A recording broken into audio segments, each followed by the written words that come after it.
Hi guys. ඉතින් සාදරයෙන් ආදරෙන් පිළිගන්න ඕගොල්ලෝ මගේ YouTube channel එකට. මුලින්ම මගේ අලුත් subscribers ලාට මම හිරුෂ දේශයකර. ඉතින් අද මම ඕගොල්ලෝන්ව අලුත් දවසකින් හම්බෙන්නේ අලුත් වීඩියෝ එකකින් travel vlog එකකින්. ඉතින් මම දිස්ත්‍රික්කෙන් පිට නම් යන්නේ නැහැ. ඉතින් අද ඔයගොල්ලෝ මම එක්ක යන්නේ විශේෂ තැන් දෙකකට. මම ඒ තැන් දෙක මොනවද කියලා නොකිය අපි එතන ගිහිල්ලා බලමු මොනවද ඒ තැන් දෙක කියලා. මෙහෙට ටිකක් හවසට වහිනවා. අපි වැස්සට කලින් අපිට අදාළ ක්ලිප්ස් ටික අරගෙන අපිට අවශ්‍ය ක්ලිප්ස් ටික අරගෙන අපි බලමු අපේ වැඩේ උපරිම හොඳට කරගන්න. ඉතින් වීඩියෝ එක ඉවරනකම් බලන්න. thank you වීඩියෝ එක ක්ලික් කරලා ආවනම් අමතක නොකර like කරලා share කරලා subscribe පාරකුත් දාන්න. thank you. ඉතින් මුලින්ම වීඩියෝ එකට යන්න කලින් මට ඔයගොල්ලන්ට විශේෂ දෙයක් පෙන්වන්න තියෙනවා. මට මේ ළඟදී දවසක හම්බුණා මගේ YouTube channel එක කරන්න අලුත් partner කෙනෙක්. ඉතින් අපි දැන් බලමු මේ අලුත් partner කවුද කියලා. මම මේ partner හඳුන්වලා දෙන්න ඕගොල්ලන්ට අද මේ වීඩියෝ එකෙන් බලාපොරොත්තු වෙනවා. ඉතින් ඕගොල්ලෝ බලන්න partner කෙනෙක් කොහොම කවුද මේ කෙනා කියලා. නෑ කෙනෙක් නෙමෙයි. මේක දෙයක්. මම ඕගොල්ලන්ට පෙන්වන්නම් දැන් කවුද කියලා. අපි යන්නේ කෙනා බලන්න. ඉතින් ඔයාලත් ලෑස්තිලා මගෙත් එක්ක මගේ අලුත් partner බලන්න. මෙයාත් එක්ක තමයි මම මගේ වීඩියෝ ඉතුරු ටික හැමදේම ඔයාලත් එක්ක බෙදාගන්න, ෂෙයා කරගන්න. මොකද මෙයා මට ලොකු උදව්වක් වෙනවා. ඉස්සරහට මම දන්නවා මෙයා මට ලොකුවටම කියන්නේ මෙයා මට ගොඩක් උදව් වෙනවා කියලා. ඉතින් අපි දැන් බලමු මේ කෙනා කවුද කියලා. මෙන්න මේ තමයි කෙනා. ඉතින් ඔයගොල්ලන්ට පේනවා ඇති බැලුම් නම් මොකද්ද කියලා මේ පේනවා ඇති. මේ තියෙන්නේ gimbal එක. ඒ කියන්නේ gimbal එකක් කියන්නේ සාමාන්‍යයෙන් ගොඩක් අය මේක යූස් කරන්නේ වීඩියෝග්‍රැෆි වලදී ෆොටෝග්‍රැෆි වලදී තමන්ගේ ෆෝන් එක ගොඩක් ස්ටේබල් කරගන්න. ඉතින් මේ තියෙන්නේ ඒ වගේ ගැජට් එකක්. මේකේ මොඩල් එක ඇවිල්ලා DJI Osmo Mobile 7P කියන එක. ඉතින් මේක මට ගෙනත් දුන්නේ මගේ අම්මයි අප්පච්චි දෙන්න. ඉතින් I'm gonna give a shout out to both of them. Thank you Amma and Appachi for giving me this. ඉතින් මේකේ අත්‍තරම ගොඩක් ලොකු ප්‍රයෝජනයක් තියෙනවා මට. මොකද මේකෙන් මගේ මම ගන්න හදන ක්ලිප්ස් හැම එකම ගොඩක් ස්ටේබල් විදිහට මේකෙන් ගන්න පුළුවන් මට. ගොඩක් ක්ලීන් ෂොට්ස්, ගොඩක් අයිකොනික් ලස්සන ෂොට්ස් මට මේකෙන් ගන්න පුළුවන්. ඉතින් කතා කරගෙන හිටිය ඇති. අපි බලමු මේකද මොනවද තියෙනවද. ඉතින් මේකේ DJI Osmo 7P කියන එකේ තව 7 කියලා මොඩල් එකක් එනවා. ඒක තමයි බේස් මොඩල් එක කියන්නේ. ඉතින් A7 එකයි 7P එකයි වෙනස් වෙන්නේ. චූටි වෙනස්කම් වලින් මම ඒක පෙන්නන්නම් ඔයගොල්ලන්ට gimbal එක මොකක්ද කියලා. මම වීඩියෝ එකෙත් ඔයාලට 7 එකයි 7P එකේ වෙන ෆොටෝස් ටිකක් දාන්න. එතකොට ඔයාලට තේරෙනවා මොකද්ද මේකේ වෙනස කියලා. මම ඒක දාන්නම් වීඩියෝ එකේ. මෙන්න මේ විදිහට තමයි මේකේ වෙනස එන්නේ. ඉතින් අපි දැන් බලමු මේක ඇතුලේ කොහොමද මේක තිබ්බේ. මේක ඇතුලේ අතන දැන් gimbal එක නැහැ. මෙන්න මේ විදිහට තමයි මේ box එක open වෙන්නේ. මෙච්චරයි. මේ විදිහට මෙච්චරයි open වෙන්නේ. මේ විදිහේ box එකක් මෙන්න මෙතන තමයි මේකේ gimbal එක ආවේ. මෙතන තියෙන පොඩි compartment එකක්. ඒ කියන්නේ පොඩි box එකක් තියෙනවා. මේ වගේ ඇවිල්ලා තියෙනවා මට user manual එක ආව මේ විදිහට. ඉතින් මෙන්න මේ box එකේ තියෙනවා ඕගොල්ලන්ට පෙන්නන්න. මෙන්න මේ box එකේ ආවා මම ඕගොල්ලන්ට කිව්වා 7 එකයි 7P එකයි වෙනස් වෙන්නේ චූටි දේවල් වලින් කියලා. ඒකිනුත් ඒක වෙනස් වෙන එක ප්‍රධාන අංගයක් තියෙන චූටි අංගයක් ඉන්නේ. ඒක ආවේ මෙන්න මේ box එක ඇතුලේ. ඒකයි මේකේ මේ විදිහට charging cable එකකුයි මේ විදිහේ audio cable එකක් ඇවිල්ලා තියෙනවා. මේකත් විශේෂ දෙයක්. මේක 7 එකේ එන්නේ නැහැ. මේක 7P එකට විතර එන්නේ. ඉතින් මම මේක ගැන කතා කරනවා ඔයගොල්ලන්ට අර විශේෂ වෙන කම්පොනන්ට් මොකක්ද කියලා පෙන්වලා ඉවරනාට පස්සේ. ඉතින් ඊට පස්සේ මේකත් එක්කම ආවා මේකේ තිබුණ ෆෝන් ක්ලෑම්ප් එක. ඉතින් ඒ වගේ දේවල් තමයි මේ box එක ඇතුලේ ආවේ. වැඩි ඉස්සර ඕනේ නැහැ. මම දැන් ඔයාලට පෙන්නන්නේ gimbal එක මොනවද කියලා. ඉතින් මේ තියෙන්නේ DJI ලගේ Osmo 7P කියන gimbal එක. ඒක ගොඩක් චූටි. ඒක හැබැයි සාමාන්‍යයෙන් ග්‍රෑම් 300 පැනලා වගේ මේකේ බර තියෙනවා. සාමාන්‍යයෙන් අතට ගත්තාම මේකේ බර දෙනවා. ඉතින් ඒ කියන්නේ මේක ප්‍රීමියම් කියලා අතට ගත්තාම තේරෙනවා නේද? ඉතින් මෙන්න මේ විදිහ තමයි මේ gimbal එක තියෙන්නේ. ඒකත් එක්කම මම ඔයගොල්ලන්ට පෙන්නන්න. මේ තමයි මේකේ ආපු ෆෝන් ක්ලෑම්ප් එක. මේකත් අර box එක ඇතුළේමයි ආවේ. ඉතින් මෙන්න මේ විදිහේ ක්ලෑම්ප් එකක් තමයි මේකට එන්නේ. මේක ඇටච් වෙන මේ gimbal එකට ඇටච් වෙන magnet එකකින් මේ magnet එක මාර powerful magnet එකක්. ඉතින් ඒත් එක්කම ඕගොල්ලන්ට පේනවා මෙතන pins හතරක් තියෙනවා. ඒ වගේ මේකෙත් pins හතර තියෙනවා. ඉතින් ඒ විදිහේ connection එකක් තමයි ඉන්නේ magnetic connection එක. ඉතින් ඒක මෙන්න මේ විදිහට ෆෝන් එකට clamp කරගන්න තියෙනවා. ෆෝන් එකේ මේක clamp වෙන්න ඕනේ හරි මැද්දට. එහෙම නැති වුණොත් සාමාන්‍යයෙන් අපිට හරියට මැද්දට මේක අල්ලගන්න බැරි වුණොත් වෙන්නේ ෆෝන් එක මේකට attach වුණාම චුට්ටක් අපි ඒකට මෙහෙම කිව්වොත් සාමාන්‍යයෙන් ඇද වෙනවා ඒක. ඒ කියන්නේ මෙහෙට බර වෙන්න පුළුවන් මෙහෙට බර වෙන්න පුළුවන් මේ විදිහේ ඇන්ගල් එකකට එන්න පුළුවන්. ඉතින් මේ වගේ එක එක විදියට වෙනස් වෙන්න පුළුවන්. පොඩි පොඩි අවුල් වෙන්න පුළුවන්. ඒ නිසා මේක අපි ෆෝන් එකට දාගන්නකොට අපි මතක් කරලා මේක හරි මැත්තට දාගන්න මතක් කරගන්න. ඉතින් මේකේ දැන් මම දාගත්ත එක හරි මැත්ත තියෙනවා. ඉතින් මෙන්න මේ විදිහට තමයි ෆෝන් ක්ලෑම්ප් එක මෙයාවින්නේ. ඒකේ ප්‍රශ්නයක් කරගන්න යන්න ඒකේ මෙන්න මේ විදිහට හොඳ grip එකක් තියෙනවා. බය වෙන්න දෙයක් නැහැ. ඒක ෆෝන් එක ලේසියෙන් වැටෙන්නේ. ඉතින් මේ විදිහට තමයි ෆෝන් ක්ලෑම්ප් එක තියෙන්නේ. දැන් මම ඔයගොල්ලන්ට පෙන්නන්න යන්නේ 7P එකේ 7 එකයි අතර තියෙන චූටි කම්පොනන්ට් එකේ ලොකුම වෙනස මොකක්ද මෙන්න මේක තමයි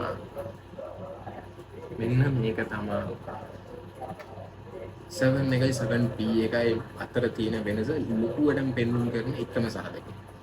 ඉතින් මේකට කියන්නේ tracking module එක කියලා. ඉතින් මේක previous generation වල flashlight එකක්, tracker එකක්, ඒ වගේම microphone receiver එකක් ඔක්කොම DJI ලාගේ ආවේ වෙන වෙනම. මේ gimbal එකට වෙන වෙනම ආවා. හැබැයි මේ පාර 7P එකේ ඒ හැම එකක්ම ඔක්කොම combine කරලා flashlight, tracking module වගේම mic receiver එකක් විදිහට මේක add කරනවා. ඒ වගේම මේක connect වෙන්නේ gimbal එකට නෙමෙයි මේ phone clamp එකට තමයි connect වෙන්නේ මෙන්න මේ විදිහට. ඉතින් මේ විදිහට connect කරගත්තාම අපිට මේක indicate කරන power එක දුන්නාම මේක red color button එකකින් මේක indicate කරනවා. ඉතින් එතනින් පස්සේ අපිට හිතා ගන්න පුළුවන් මේකේ power එක on කියලා. ඉතින් ඒ විදිහට තමයි ඒ විශේෂ component එක තියෙන්නේ. ඉතින් මේ තියෙන්නේ ඒකට එන component එක ඒකට එන wire එක අපිට මේක හැබැයි support කරන එකම mic එක වෙන්නේ DJI ලාගේ තියෙනවා mic mini කියලා mic එක DJI mic mini කියන ඒ mic එක විතරයි මේකට support කරන්නේ connect කරගන්න පුළුවන් වෙන්නේ. ඉතින් ඒක අපි මේ හරියෙන් අපේ attach කරගෙන mic එක attach කරගෙන අපිට තියෙන්නේ මේ cable එකේ එක පැත්තක් මේ module එකට ගහලා අනිත් පැත්ත අපේ phone එකට ගහන්න. එතකොට කිසිම ආය එළියෙන් external transmitter එකක් ගහන්න ඕනේ නැහැ, receiver එකක් ගහන්න ඕනේ නැහැ. attach කරන්න ඕනේ නැහැ. මේක plug කරගත්තාම අපිට මේකෙන් අපිට mic එකෙන් කතා කරන දේ කෙලින්ම phone එකේ video එකත් එක්කම එවෙලෙම feed එකක් විදියට ඒ video clip එක attach වෙනවා. ඉතින් ඒක තමයි මේ 7P කියන model එකේ තියෙන විශේෂත්වය. ඉතින් අද මම ඔයගොල්ලෝගෙන් එක්කන් අවිලා තියෙන්නේ මේ පොළොන්නරුවේ තියෙන ඉතින් ගොඩක් නඩමුන් තමයි. ඉතින් ඒ වගේ එක්තරා එක විදිහක නඩමුමක් ඔයාලට පෙන්නන්න තමයි මම අද එක්කන් ආවේ. ඉතින් මේක තියෙන්නේ එදා ඔයාලට මතකද මම පරාක්‍රම සමුද්‍රය එක්කන් ආවා ඔයගොල්ලෝ පළවෙනි වීඩියෝ එකේ මගේ. ඉතින් ඒ විදිහේ එතනම පරාක්‍රම සමුද්‍රයේ අන්න අතන තියෙනවා. අන්න අතන තමයි පරාක්‍රම සමුද්‍රය තියෙන්නේ. ඉතින් මේ තියෙන පරාක්‍රම සමුද්‍රය ඉතින් අපි යනකොට ඒක බලමු. දැන් මම ඔයගොල්ලෝගෙන් එක්කන් අවිලා තියෙන්නේ එතනම තියෙනවා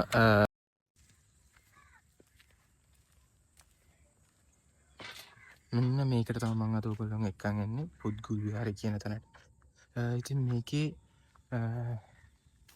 පුද්ගුල් විහාරය කියලා තියෙන්නේ ඉතින් අතරම පුරාණ විහාර ස්ථානයක් තියෙන එකේ නටබුන් තියෙන්නේ. ඉතින් මෙන්න මේ විදිහේ පරිසරයක් තමයි ඒකේ තියෙන්නේ. මෙන්න මේ විදිහේ පරිසරයක් තමයි තියෙන්නේ. ඉතින් එච්චර කියන්නේ නටබුන් තමයි තියෙන්නේ ලොකුවට එහෙම ඉතුරු වෙලක් නැහැ එහෙමයි කියලා. ඉතින් මෙන්න මෙතන තියෙනවා පළවෙනි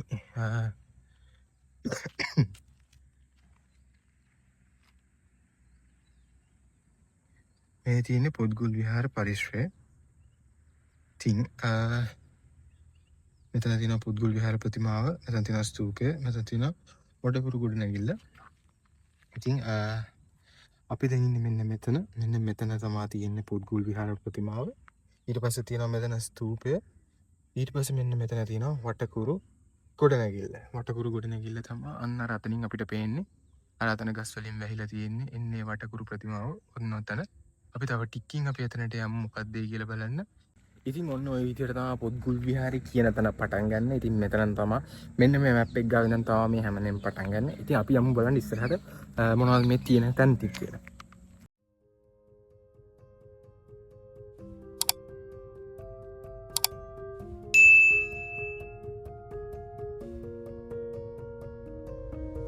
පරාක්‍රම බහු රජතුමා. ඉතින් එයාගේ පිළිරුවක් තමයි මේ තියෙන්නේ. ඔන්න ඔය විදිහට තමයි මේ ප්‍රතිමාව තියෙන්නේ. අපි යමු ඉස්සරහට මොනවද තව තියෙන්නේ කියලා බලන්න. ඉතින් මම දැන් ඉන්නේ මෙතන පරාක්‍රම බහු රජතුමාගේ පිළිරුව ඉස්සරහා. ඉතින් පරාක්‍රම බහු රජතුමා කියන්නේ ඇත්තටම ක්‍රිස්තු වර්ෂ 1153ත් 1186ත් අතර කාල පරිච්ඡේදයේ හිටපු රජ කෙනෙක්. ඉතින් එතුමා තමා මේ පොත්ගුල් විහාරේ නිර්මාතෘවරයා. ඒ කියන්නේ හදපු කෙනා විදිහට පිළිගන්නේ අන්න එතුමා. ඉතින් මං කිව්වා අර එතුමා අල්ලන් ඉන්නේ සෙල්ලිපියක් කියලා. ඒක සෙල්ලිපියක් තමයි ඇත්තටම. ඒ කියන්නේ ඒක අල්ලන් ඉන්නේ පුස්කොළ පොතක්. ඒකේ සඳහන් වෙලා තියෙන දේවල් තමයි එතුමා ඒකෙන් ඒ කියන්නේ ඒක මේ අල්ලන් ඉන්න පිළිරුවක් තමයි මේ තියෙන්නේ. ඉතින් ඔන්න ඕක තමයි මෙතන තියෙන විශේෂම දේ. ගොඩක් අය ඉන්නේ ඔන්න ඕක බලන්න.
මේක ඉස්සර තිබුණ ස්තූපයක්. ඒ කියන්නේ ඉස්සර කාලේ තිබුණ චෛත්‍යයක් තමයි මම හිතන්නේ මේක.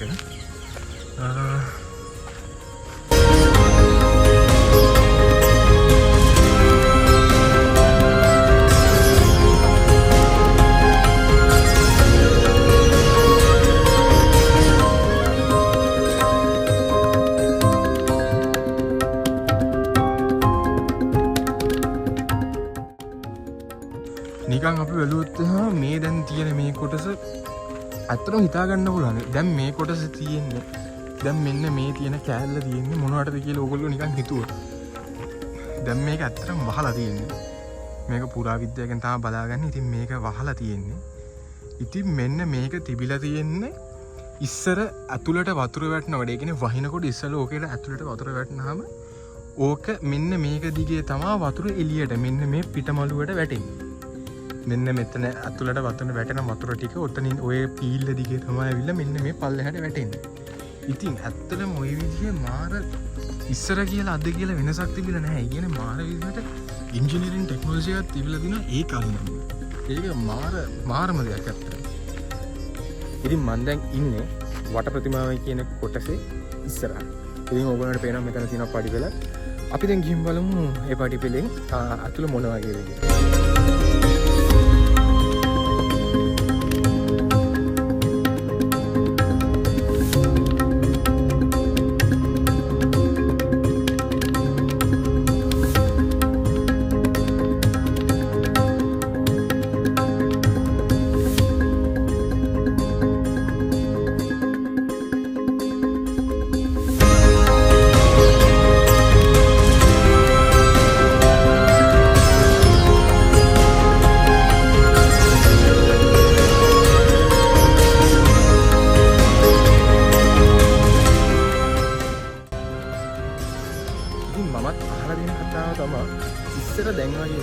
ඉස්සර කාලේ මැද චෛත්‍යයක් හදපුවම කියන ප්‍රධාන චෛත්‍ය වටේට තව චූටි චෛත්‍ය, ඒ කියන්නේ දාගැබ් 4ක් හදනවලු. ඉතින් ඒක ඇත්ත කියලා මෙන්න මෙතනින් ඒක ඔප්පු වෙනවා. ඉතින් ඇත්තටම ඒ කියන්නේ මේ මගේ ඉස්සරහා තියෙන ප්‍රධාන චෛත්‍ය. ඒක තමයි ප්‍රධාන දාගැබ. ඉතින් ඒක වටේට මෙන්න මේ විදිහේ චූටි දාගැබ් 4ක් තියෙනවා. ඉතින් මෙතන එකක් තියෙනවා. මේ තියෙන එකක්, තව ඉස්සරහා එකක් තියෙනවා. තව අතනක් දැක්කම මම දැන් ඊට පෙන්නන්න. මේ විදිහට තියෙන එක දාගැබක්. මේ තියෙන එක දාගැබක්. ඒත් එක්කම මෙන්න මේ පැත්තට ගත්තාම අතන තියෙන තව දාගැබක්. මේ තියෙන්නේ ඒ අනිත් දාගැබ. ඉතින් මෙන්න මෙතන තමයි ප්‍රධාන චෛත්‍යය තියෙන්නේ. මේ තියෙන ප්‍රධාන චෛත්‍යය. ඒක වටේට තමයි මේ චෛත්‍යවල චූඩි චෛත්‍යවල ටික තියෙන්නේ මෙන්න මේ විදිහට. මෙන්න එක මගේ පිටිපස්සේ තියෙනවා දෙවෙනි එක. මම ඉස්සෙල්ලා ඔයගොල්ලන්ට පෙන්නුවේ දෙවෙනි එක. ඉස්සෙල්ලාම ඔයගොල්ලන්ට පෙන්නුවේ මේ තියෙන දෙවෙනි එක. ඉතින් ඒත් එක්කම කරකලා අපි අනිත් පැත්තට යනකොට මෙන්න තියෙන තුන්වෙනි එක. ඉතින් හතරවෙනි එක තියෙනවා මේ චෛත්‍යයට ඉස්සරහා මේ චූඩි චෛත්‍යයට ඉස්සරහා තමයි අනිත් එක තියෙන්නේ. ඉතින් අපි මේ පැත්තෙන් ඔහම ඇවිදන් යනකොට අපිට පේනවා අනිත් තියෙන චූඩි චෛත්‍යය. අන්න තියෙනවා ඒ අනිත් චෛත්‍යය. මෙන්න මේක තමයි අනිත් පොඩි දාගැබ.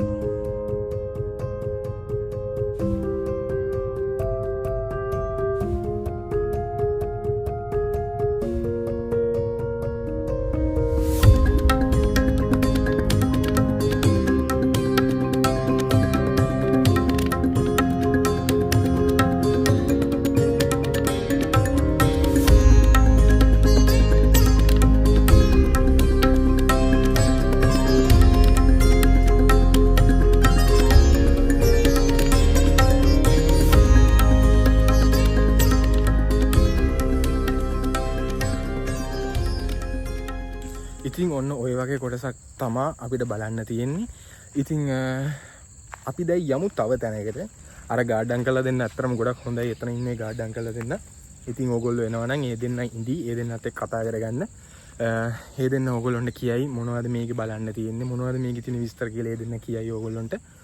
ඉතින් ඒ විදිහට තමා මෙතන වැඩ තියෙන්නේ. ඉතින් අපි දැන් යමු අතනට. එතන නම් ගාඩ් කෙනෙක් නැහැ මන් දන්න විදිහට. එතන ටිකක් ඕපන් තැනක්. ඕන කෙනෙකුට යන්න පුළුවන්. අපි බලමු එතනට ගිහිල්ලා කොහොමද තත්ත්වය කියලා. මෙතන ඒ වගේම ටිකට් ගන්න ඕනේ. හැබැයි මගෙන් අර ටිකට් එකක් ගත්තේ නැහැ. මම හේතුවක් දන්නේ නැහැ. මං ඇවිල්ලා කිව්වහම යාලා කිව්වා පුතා දැන් ටිකක් හවස් වෙලා. ඒ නිසා ටිකක් ඇතුළට යන්න දෙන්න අමාරුයි කියලා. ඉතින් මං කිව්වා අංකල් මට වීඩියෝ එකක් කරගන්න ඕනේ YouTube එකට මම vlog එකක් කරනවා. ඒ නිසායි මං ටිකක් යන්න පුළුවන් කියලා බැලුවේ කියලා. පස්සේ අංකල දෙන්නකෝ ප්‍රශ්නයක් නැහැ පුතා එහෙනම් අවුලක් නැහැ. ඔයා ගේම් වැඩේ කරගන්න මේ වෙලාවට සෙනගත් අඩුයි. මුකුත් ප්‍රශ්නකුත් නැහැ. ඔයා ගිහින් එනම් වැඩේ කරගන්න ටිකට් එකක් ගන්න ඕනෙත් නැහැ කියලා. ඉතින් අංකල දෙන්න ඇත්තටම හොඳයි. මගෙන් ටිකට් එකක් ගත්තේ නැහැ. මම ඇත්තටම ටිකට් එකක් ගත්තා නම් මම ඔයගොල්ලන්ට කියනවා ටිකට් ප්‍රයිසස් කොහොමද කියලා. හැබැයි මම දන්නේ නැහැ ටිකට් ප්‍රයිස් එක දැන් කොහොමද කියලා.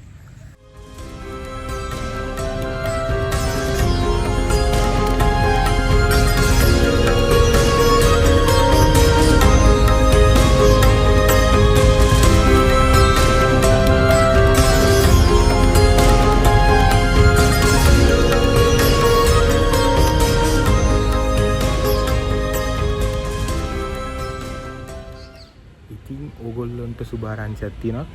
මම දැන් මෙතන ඇවිල්ලා ආවම මෙතනත් යන්න පුළුවන් කෝ ඇතුළට. අපි දැන් ගිහින් බලමු. තාඩ රෑ වෙන්න කලින් ඒතකොට ෂොට් ටික හරි ගන්න බැරි වෙනවනේ. ඉතින් අපි දැන් ගිහින් බලමු මොකක්ද ඒ තැන කියලා.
රාජසභාවට පිටිපස්සේ තියෙනවා තව විශේෂ දෙයක්. අපි බලමු මොකක්ද කියලා කියලා. මෙන්න මෙතන තියෙනවා the stone seat inscription of the arts and sports recreation pavilion. එන්නේ කලා ක්‍රීඩා විනෝද මණ්ඩප ගල් ආසන ලිපිය. ඉතින් මේක නිශ්ශංක මල්ල රජතුමාගේ දෙයක්ලු. ඉතින් මෙන්න මේ විදිහට තමයි ගල් ආසන ලිපියක් තියෙන්නේ. නිශ්ශංක මල්ල සෙල් ලිපිය. නිශ්ශංක මල්ල සෙල් ලිපිය කියන්නේ මෙන්න මේකට. මෙන්න මෙතන බෝඩ් එකක් දාලා තියෙනවා ඕගොල්ලන්ට ඒකට. මෙන්න මේකට තමයි නිශ්ශංක මල්ල සෙල් ලිපිය කියන්නේ. ඕගොල්ලන්ට පේනවා. ඕගොල්ලන් ලම් කරොත් නම් පේනවා මොන හරි අකුරු ලියලා තියෙනවා වගේ. ඉතින් ඔන්න ඕකට තමයි සෙල් ලිපිය කියන්නේ. මෙතනක් තියෙනවා නටබුන් කීපයක් ඉතුරු වෙලා. මේ තියෙන ඉතුරු වෙලා තියෙන නටබුන් කීප. ඉතින් ඔන්න ඔය ටික තමයි මෙතනිනුත් ඕගොල්ලන්ට පෙන්වන්න තියෙන්නේ. ඉතින් මං හිතනවා අද මට වීඩියෝ එක මං පුළුවන් විදිහට මට කරගන්න පුළුවන්. හිතපු විදිහට මට කරගන්න පුළුවන් වුණා කියලා. ඉතින් මෙන්න මේ විදිහට තමයි මෙහි නටබුන් පිළිලා තියෙන්නේ. ඉතින් මේ තියෙන්නේ නටබුන් ස්ථාන දෙකක් විතරයි. ඉතින් මම ප්ලෑන් කරන් ඉන්නවා ඊළඟ වීඩියෝ එකෙන් ඕගොල්ලෝ අහලා තියෙන තැනක් ගල් විහාරය කියලා ඕගොල්ලෝ අහලා තියෙන ප්‍රසිද්ධ තැනක්. ඒ කියන්නේ ලංකාව පුරා ලෝකේ පුරා ප්‍රසිද්ධ වෙහෙරක් තමයි. ඉතින් ඊළඟ මගේ වීඩියෝ එක මම ප්ලෑන් කරන් ඉන්නේ ඕගොල්ලන්ට ගල් විහාරයේ මුල ඉඳන් හැමදේම පෙන්වන්න කියලා. ඉතින් ඒකටත් මම try එකක් දෙනවා ඔක්කොම පෙන්වන්න. ඉතින් මේ තියෙන්නේ පොත්ගුල් විහෙර සහ නිශ්ශංක මල්ල රාජසභා මණ්ඩපයේ නටබුන්. ඉතින් මම හිතනවා මට අද වීඩියෝ එක සාර්ථකව කරගන්න පුළුවන් වුණා කියලා. ඉතින් අද දවසට මෙච්චරයි. ඉතින් ඕගොල්ලෝ මගේ වීඩියෝ එක මුල ඉඳන් ඉවර වෙනකම් බැලුවා නම් ඕගොල්ලන්ට ගොඩක් thank you. ඒ වගේම ඔයාලා මේ වීඩියෝ එකට කැමති වුණා නම් like කරන්න, share කරන්න, comment කරන්න. වගේම ඕගොල්ලන්ට තව මේ විදිහේ වීඩියෝස් ඉස්සරහට මම ගොඩක් අරන් එන්න මම plan කරලා තියෙනවා. මොකද මේ විදිහේ travel vlogs ඒ වගේම මගේ uni vlogs ටිකක් මම ගේන්න බලාපොරොත්තු වෙනවා. මම university යන vlogs ටිකක් මම ඕගොල්ලන්ට ගේන්න බලාපොරොත්තු වෙනවා. ඉතින් අපි බලමු ඒව කොච්චර සාර්ථක වෙයිද කියලා. ඒත් එක්කම ඕගොල්ලෝ කැමති නම් මේ විදිහේ වීඩියෝස් බලන්න subscribe කරලා තියාගන්න මතක ඇතුව හැමෝම යාළුවන්ට share කරන්න link එක subscribe කරගන්න කියලා. ඉතින් ඒක මම ඕගොල්ලෝගෙන් කරන පුංචි ඉල්ලීමක්. ඉතින් එහෙනම් මම අදට නවතිනවා. මේක තමයි අද මම ඕගොල්ලන්ට ගෙනාපු travel vlog එක. ඉතින් ගොඩක් ස්තුතියි බලුවා නම්. ඉතින් එහෙනම් අපි ඊළඟ දවසින් හම්බුමු.